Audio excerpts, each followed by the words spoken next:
дуруд бинандагони азиз, барномаи Ахбори Озодиро аз студияи марказӣ аз Прага тамошо доред. имрӯз 10 май аст ва нахуст таваҷҷӯҳ кунед ба сархати мавзӯъ. Сокинони деҳотии Навободи Абдураҳмони Ҷомиро ба макони бехатар кӯч доданд. Онҳо мегӯянд фурӯ рафтани замин давом дорад ва метарсанд ки хонаҳояшон хароб мешавад. Zarar ginem 5 oila zarar dedi. Yani 5 oila çi xatar ki hami maydaçaydı بود همه رفت. یگام چی مو بخاب کاری نیست. боронгариҳои ахир ба минтақаи дигари тоҷикистони зарар расонда ва хатари фаромадани сел ҳамчунон боқӣ мемонад. ва мақомоти интизомии Қирғизистон ихроҷи чандин донишҷӯи тоҷикро аз ин кишвар рад карда, мегӯянд онҳо дар дилхо вақт метавонанд баргашта ва ба таҳсилашон идома бидиҳанд. баъди фалокат дар деҳаи Навобод дар ноҳияи Абдураҳмони Ҷомӣ собиқ Куйбишев гурӯҳи дигаре аз мардум тарсону нигаронанд ки хонаҳои онҳо низ зери хок мешавад ва ҳосили заҳмати чандин солаашон барбод меравад. рӯзи 8 май дар натиҷаи лағжиши хок дар ин гӯшаи вилояти Хатлон даҳҳо хонаву кишзорҳои васеъ осеб дид. хушбахтона талафоти ҷонӣ сабт нашудааст. ҳамкорони мо ба суроғи мардуми осебдида ба ҷои ҳодиса рафтанд ва гузориши онҳоро ҳамроҳ мебинем. инҷо деҳаи Навободи ноҳияи Ҷомӣ дар Хатлон аст. наворҳоро Кумитаи ҳолатҳои фавқулодаи Тоҷикистон бардоштааст то миқёси фалокат, зарар ба хонаҳои мардум ва киштзорҳоро маълум кунад. бар тибқи ҳисобҳои аввалия тақрибан 100 гектар киштзор нобуд шудааст, 10 нафар бехонаву дармонданд. аз худи мақомот мешунавем ки табиат кай ин деҳаи сабзро хароб кард ва сокинони хонаҳои вайроншуда ва хатарнок куҷоянд. санаи 8 майи соли 2021 дар ноҳияи Абдураҳмони Ҷомӣ деҳаи ҷамоат деҳоти ифтихор деҳаи Навобод фурӯравӣ ба амал омад ки дар натиҷа 15 хонаи истиқоматӣ хароб шуданд. аҳолӣ ва чорвое ки аҳолӣ дошт ба минтақаи бехавф кушонданд. онҳое ки хонаҳояшон дар як лаҳза аз байн рафт, дар саҳни ҳавлии мактаби 50 дар деҳа дар ин хаймаҳо зиндагӣ мекунанд. замин аз ҳама пештар хонаи Мир Олимовро фурӯ бурд. шукр мегӯяд ки ҳеҷ кас дар фалокат осеб надидааст. نمیدونم خیلی برام دارم همه چیز بوده یگام چی ما بخاب کاری نیست. چقدر ضرر دیده؟ zarar ginem 5 oila zarar dedi. Yani 5 oila çi xatar ki hami maydaçaydı بود همه رفت. یگام چی مو بخاب کاری نیست. бало ногаҳонӣ ва нимашаб ба сари сокинони Навобод омад. дар ин ҷо онҳое низ зиндагӣ мекунанд ки мумкин аст хонаҳояшон ба зудӣ фурӯ равад. ساعت 3 بود چون چند بود که فهمیدم نمیتونیم یک کلمه رو به سر می‌آورد. خانه شما سوزه؟ میره و این اندکتر میره و نزدیک شده. ба гуфтаи баъзе аз мардуми осебдида, мақомот ваъда доданд дар барқарор сохтани хонаҳо ба онҳо кӯмак мерасонанд. ваъда бошед ки ҳамин ҷое ки мисол ҳамин одамое ки залал дидиган ҳам ямер хона метиҳанд чӣ метиҳанд ва мисол мисли қадим зиндагишон рафтан мегӯяд. ҳоло ин суол матраҳ аст ки чаро мақомоти расмӣ ба мардум дар ҷое барои хонасозӣ замин доданд ки оқибаташ чунин вайронӣ аст.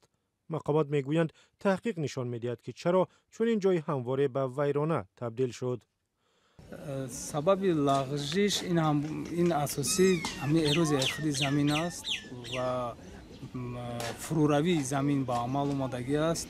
сабабҳоша аз тарафи геодезии ҷумҳурӣ муайян менамоянд ва пешниҳод мекунанд ба ҳукумати ҷумҳурӣ пешниҳод карда мешавад.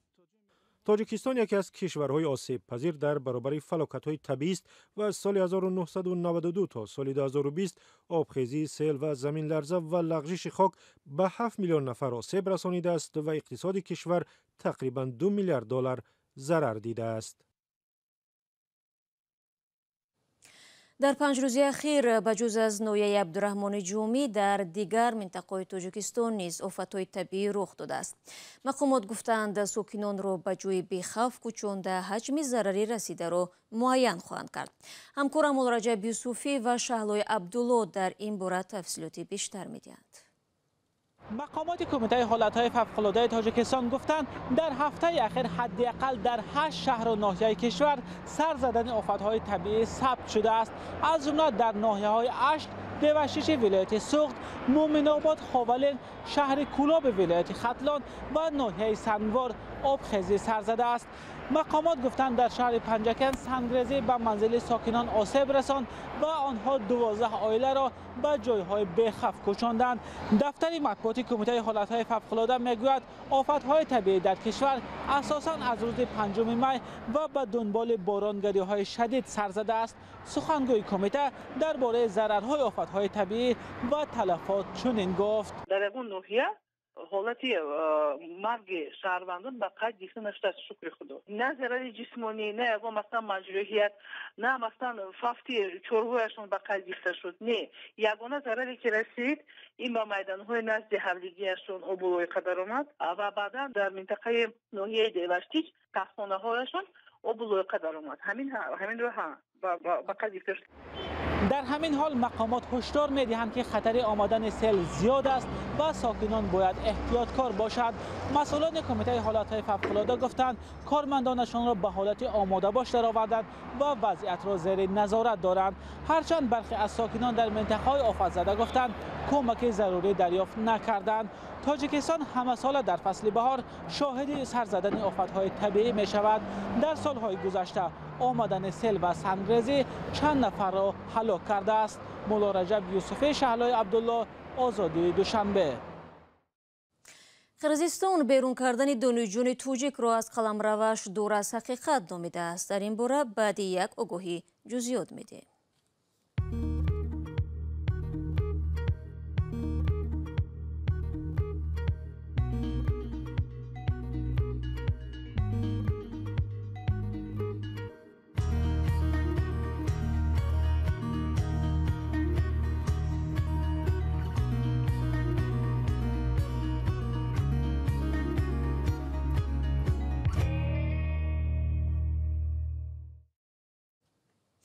وزارت کارهای داخلی قرغیزستان خبرها در مورد اخراج 10 شهروندان قرغیزتباری توجیکستان از قلمروش را رد کرده است.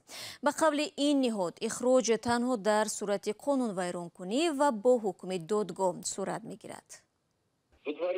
اخراج از قرغیزستان می تواند در حالت صادر کردن جنایت، یگان حقوق ویرانکنی و یا بعضی سبب‌های دیگر صورت بگیرد و آن هم تنها با حکم دادگاه. در کشور ما وقتهای اخیر چنین موردها جای نداشتند. تاجیکستان از کجا این روی خط را گرفته است ما نمی‌دانیم. این اظهارات در حال صدا می‌دهد که مقامات توجیک گفتند قرغیزستان در یک هفته اخیر 42 شهروند توجیکستان را از قلمروش رانده است. اکثر آنها قرغیزتباران ناحیه لخش و دانشجو بودند. 5 نفرشان 2 شهروندی دارند. دانشجویان میگویند آنها را با بهانه بد شدن وضع کووید 19 از قرغیزستان بیرون کردند. من فیروز زاده ناحیه لخش در جمهوری قرغیزستان در دانشگاه تیوی دویم کورس میخوانم. ما را با سبب کووید زیاد شدنش با مدت 17 روز به خانه جواب دادن و ما را تا گرانیتسا آورده رسانیدن. ما را در گرانیتسا شبانه روزی خصوصا رئیس ناحیه لخش پیشواز گرفتن و با جایهای گرم، خوراک‌های گرم تامین نمودند. من ابرار نکروز در جمهوری قرغیزستان در شهر جلال آباد دویم کورس میخونم. در جمهوری قرغیزستان با سبب کووید کسایی بسیار شدن ما رو به وطن و جمهوری تاجیکستان روان کردن. ما رو در اینجا خیلی خوب پیشواز گرفتن. چند روز پیش رسانه‌های قرغیزستان هم از بیرون شدن شهروندان این کشور از توجیکستان خبر داده بودند. هرچند در خبرها از هیچ شخص نام برده نمی شود و امور دقیق اخراج شهروندان هم گفته نشده است. در پی وزارت کارهای داخلی توجیکستان وجود این گونه موردها را دور از حقیقت خواند. شما برنامه خبری رادیوی آزادی رو تماشا دارید. در ادامه درباره مهتر سالاری و یا خود دیدفشین گزارش میدیم، اما نه در تاجیکستان بلکه در فرانسه. اما قبل از آن یک آگهی. سلام، اگر خط و خبر میخواهید ما داریم. نوید بامدادی، سرخط خبرها، اخبار تاجیکستان و جهان، گزارش ها و تحلیل ها. چی میگذرد و چرا؟ دانستن فهمیدن است. ضمیمه یا اپ ما را بگیرید. нашрияи The Wall Street Journal бо такя ба мансабдорони низомии амрикоӣ навишт ки Амрико интиқоли нирӯҳо ва лавозимоти ҷангиашро аз Афғонистон ба Осиёи марказӣ ва Шарқи наздик баррасӣ мекунад. Нашрия менависад интиқоли низомиён, ҷангандаҳои бисарнишин, бомбафканҳо ва таъсиси пойгоҳи низомӣ дар минтақа ба бовари низомиёни амрикоӣ имкон медиҳад баъд аз хуруҷи нирӯҳо аз Афғонистон аз ҷанги эҳтимолии Толибон пешгирӣ карда шавад. баъзе аз мақомдорони ҳукумати Ҷо Байден гуфтанд ки барои интиқоли нирӯҳои амрикоӣ ба Тоҷикистон ё Узбекистон мувофиқ хоҳанд буд. Амрико бар асоси сӯзише ки бо гурӯҳи Толибон дошт ба берун овардани нирӯҳояш аз хоки Афғонистон оғоз кард. Нирӯҳои амрикоӣ то моҳи сентябри имсол бояд комилан Афғонистонро тарк кунанд. солҳои охир мо зиёд дар бораи вуҷуди меҳтарсолорӣ ва ё дедавшинаи боқимонда аз даврони шӯравӣ дар артиши Тоҷикистон суҳбат мекунем. мақомоти тоҷик ҳам барои аз байн бурдани ин зуҳурот талош ба харҷ медиҳанд. вале бар асоси гузориши хабаргузориҳо зоҳиран дар Фаронса низ азияти навазкарон аз тарафи афсарону низомиёни собиқадор ҷой дорад. як пилот ва ё халабони нирӯҳои ҳавоии Фаронса ба додситонии ин кишвар шикоят кардааст ки аснои оғози хидмат дар воҳиди низомӣ ӯ ҳамчун афсари навхидмат бо дидавшинаи афсарони ҳамхидматаш қарор гирифтааст. вакили мудофиаи ин афсар бо хабарнигори Reuters ҳамсӯҳбат шуда навору аксҳои марбут бо ин ҳодисаро тақдим кард. фаронса аз идораи додситонӣ талаб кардааст ки дар робита бо меҳтарсолорӣ дар нисбати ӯ парвандаи ҷиноӣ боз шавад. вакили мудофии ин афсар Фредерик Берна ба Reuters гуфтааст ки моҳи марти соли 2019 аснои оғози хидмат дар пойгоҳи ҳавоии ҷазираи Корсикаи Фаронса ҳамхидматонаш ӯро ба симчӯбӣ бастанду дар сараш халта кашиданд. сипас дар наздаш ҳавопаймоҳои ҷангӣ чанд дафъа парвоз намуда аз силоҳи ҷангӣ тир кушоданд. ба гуфти вакил халабон муддати хомӯш буд, вале акнун талаб дорад ки масъулони ин ба истлоҳ анъанаи қабул ба хидмат дар назди қонун ҷавоб диҳанд. намояндаи нирӯҳои ҳавоии Фаронса Стефан Спет дар шарҳи ин ҳодиса мегӯяд навор ва аксҳо одамонро гумроҳ мекунанд. ба қавли номбурда тамрини тирпаронӣ дар масофаи 1 километр аз афсари халтабарсару даступо баста ҷой дошт ва ҳаёти ӯ ягон лаҳза бо хатар мувоҷеҳ набуд. берна аз ин ҷавоб қонеъ набудааст. пораҳо аз снарядҳои 30 милиметрӣ метавонанд то чанд километр бирасанд. халабони халта бар сар имкон дошт аз ин пораҳо маҷрӯҳ шавад. тир метавонист хато равад. намояндаи нирӯҳои ҳавоии Фаронса илова кард ки таҳқиқоти дохилии ин ҳодиса барпо шуд ва афроди масъул ҷазо гирифтанд. вале вакили мудофии халабон мегӯяд зери ҳимояш соли гузашта фармондеҳи воҳиди низомӣ дар бораи ҳодисаи меҳтарсолорӣ гузориш дод, вале фармонде шикояти ӯро нодида гирифт. нирӯҳои ҳавоии Фаронса дар изҳороте таъкид карданд ки бо ҳар гуна зуҳуроти меҳтарсолорӣ дар нисбати афсарону сарбозон мубориза мебаранд ва ҳозиранд бо тафтиши ин ҳодиса ҳамкорӣ кунанд.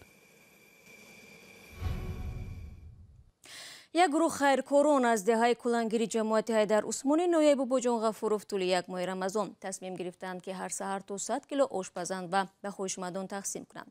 вале танҳо шаби 27 моҳи Рамазон, яъне 8 ба 9 май ки шаби қадр буд, тақрибан 2 тонна ошро пухта ва ба беш аз 2000 нафар тақсим карданд.